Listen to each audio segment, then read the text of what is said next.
Hello বন্ধুরা, learn Bangla বুক summary চ্যানেলে আপনাদের সবাইকে স্বাগতম। আজকে আমি আপনাদের জন্য এনেছি রিচ ড্যাড পুয়ার ড্যাড বইটি, রবার্ট কিওসাকির আর্থিক শিক্ষা এবং জীবনের অভিজ্ঞতার উপর ভিত্তি করে লেখা। বইটি দুটি ভিন্ন ব্যক্তির শিক্ষা এবং অভিজ্ঞতার মধ্যে পার্থক্য তুলে ধরে। কিওসাকি তার জীবনে দুটি বাবার থেকে শিক্ষা নিয়েছেন, একজন তার জন্মদাতা বাবা, গরিব বাবা, এবং অন্যজন তার বেস্ট ফ্রেন্ডের বাবা, ধনী বাবা। এই বইয়ের মূল উদ্দেশ্য হল আর্থিক স্বাধীনতা, ব্যবসা এবং বিনিয়োগের মাধ্যমে জীবন পরিবর্তন করা। ১. ধনী বাবা বনাম গরিব বাবা। কিওসাকি দুটি বাবা, অর্থাৎ ধনী বাবা এবং গরিব বাবার জীবনযাপন, মানসিকতা এবং অর্থনৈতিক চিন্তাধারার মধ্যে তুলনা করেছেন। গরিব বাবা। গরিব বাবা ছিল একজন সাধারণ চাকরিজীবী, যিনি তার জীবন কাটিয়েছেন মাস শেষে মাসে বেতন পাওয়ার আশায়।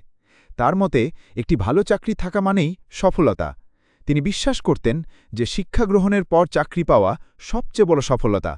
ধনী বাবা ছিলেন একজন উদ্যোক্তা, ব্যবসায়ী, যিনি ব্যস্ত সময় কাটাতেন ব্যবসার কাজে এবং টাকা উপার্জনের জন্য নতুন নতুন উপায় খুঁজে বের করতেন। তিনি মনে করতেন যে চাকরি করলে আপনি অন্যের জন্য কাজ করছেন, তবে ব্যবসা বা বিনিয়োগের মাধ্যমে টাকা উপার্জন করলে আপনি নিজের জন্য কাজ করেন। ২. অ্যাসেট এবং লায়াবিলিটি। কিওসাকি এখানে একটি গুরুত্বপূর্ণ ধারণা তুলে ধরেন অ্যাসেট অর্থাৎ সম্পদ এবং লায়াবিলিটি অর্থাৎ দায়ের মধ্যে পার্থক্য। অ্যাসেট। কিওসাকি বলেন, অ্যাসেট এমন কিছু যা আপনার আয় বাড়াতে সহায়তা করে, যেমন রিয়েল এস্টেট, স্টক, ব্যবসা ইত্যাদি। লায়াবিলিটি এমন কিছু যা আপনার অর্থকে নষ্ট করে, যেমন উচ্চ সুদের ঋণ, ব্যক্তিগত ব্যয় বৃদ্ধি।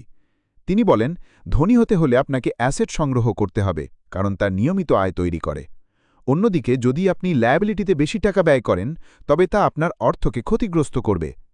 ৩. আর্থিক শিক্ষা। কিওসাকি বারবার বলেন, স্কুলে আমরা যা শিখি তা আমাদের অর্থনৈতিক জীবনের জন্য পর্যাপ্ত নয়। স্কুলে পড়াশোনার মাধ্যমে আমরা চাকরি পাওয়ার জন্য শিক্ষা অর্জন করি, কিন্তু ধনী হতে হলে আমাদের যে শিক্ষার প্রয়োজন তা হল আর্থিক শিক্ষা। আর্থিক শিক্ষা। তিনি বলেন, ধনী হতে হলে আপনাকে জানতে হবে কিভাবে আপনার টাকা কাজ করে, অর্থাৎ যদি আপনার কাছে যথেষ্ট অর্থ না থাকে, তবে আপনি শেখা উচিত কিভাবে আপনি সেই টাকা অন্যান্য ব্যবসা বা বিনিয়োগে ব্যবহার করবেন, যা আপনাকে আয় এনে দেবে। ৪. ঝুঁকি নেওয়া এবং উদ্যোগী মনোভাব। কিওসাকি মনে করেন, ধনী হতে হলে আপনাকে ঝুঁকি নিতে হতে পারে, তবে সেই ঝুঁকিটি যদি আপনি সঠিকভাবে বিবেচনা করেন এবং গবেষণা করে নেন, তবে তা আপনাকে সফলতার দিকে নিয়ে যেতে পারে। ধনী বাবা কিওসাকিকে শিখিয়েছিলেন যে সঠিকভাবে ঝুঁকি নিতে হবে, তবে এটা হতে হবে সুনির্দিষ্টভাবে পরিকল্পনা করে। তাকে শেখানো হয়েছিল ব্যবসা শুরু করার সময় কোন বিষয়গুলো মনে রাখতে হয় এবং কিভাবে সঠিক সুযোগ নির্বাচন করতে হয়। ৫. টাকা কাজ করতে শিখুন। কিওসাকি বারবার বলছেন যে টাকা উপার্জন করতে হলে প্রথমে টাকা আনার জন্য অন্যদের কাজ করাতে হবে, অর্থাৎ আপনি যদি নিজের জন্য কাজ করেন তবে আপনি কখনোই বেশি টাকা উপার্জন করতে পারবেন না, কিন্তু যদি আপনি আপনার টাকা কাজে লাগান, যেমন বিনিয়োগ, স্টক, রিয়েল এস্টেট, তবে সেই টাকা আপনার জন্য কাজ করবে এবং আপনার আয় বাড়বে। ৬. কিছু গুরুত্বপূর্ণ পাঠ। কিওসাকি বইতে অনেক গুরুত্বপূর্ণ শিক্ষা প্রদান করেছেন। এর মধ্যে কিছু মূল ধারণা: অর্থনৈতিক স্বাধীনতা অর্জন। টাকা কামানো ও কাজ করার মূল উদ্দেশ্য হওয়া উচিত অর্থনৈতিক স্বাধীনতা অর্জন করা, যাতে আপনি টাকা বা চাকরি নিয়ে চিন্তা না করে নিজের জীবন উপভোগ করতে পারেন। সঠিক সময় পরিসংখ্যান এবং পরিকল্পনা। ব্যবসা বা বিনিয়োগ করার সময় গুরুত্বপূর্ণ হল সঠিক পরিকল্পনা করা এবং ধৈর্য ধারণ করা। সফলতা আসবে সময় নিয়ে এবং সঠিক পথে। টাকা ও দৃষ্টিভঙ্গি। দৃষ্টিভঙ্গি অনেক বড় বিষয়। আপনি যদি টাকা এবং জীবনকে সঠিকভাবে দেখেন, তবে সেটি আপনার ভবিষ্যৎ পরিবর্তন করতে সহায়ক হবে। ৭. সময়ের মূল্য। কিওসাকি বলেছেন, সময়ের মূল্য উপলব্ধি করা গুরুত্বপূর্ণ। আপনি যদি সময়ের সদ্ব্যবহার না করেন, তবে আপনার আয়ের পথ বন্ধ হয়ে যাবে। ধনী হতে হলে সময় সময় সঠিক সিদ্ধান্ত নিতে হবে। ৮. আর্থিক স্বাধীনতা এবং ব্যবসা। কিওসাকি বোঝান যে ধনী হওয়ার জন্য শুধুমাত্র চাকরি করা যথেষ্ট নয়। ব্যবসা বা বিনিয়োগের মাধ্যমে আপনি আরও ভালোভাবে আয় করতে পারেন এবং আস্থার সাথে নিজের ভবিষ্যৎ তৈরি করতে পারেন। ৯. সফলতার সূত্র। ধনী হতে হলে আপনাকে ধীরে ধীরে এবং সঠিক পদক্ষেপ নিতে হবে। দৃষ্টিভঙ্গির পরিবর্তন। আপনার ধারণা পরিবর্তন করতে হবে, অর্থের প্রতি ধারণা বদলাতে হবে। ঝুঁকি নেওয়া।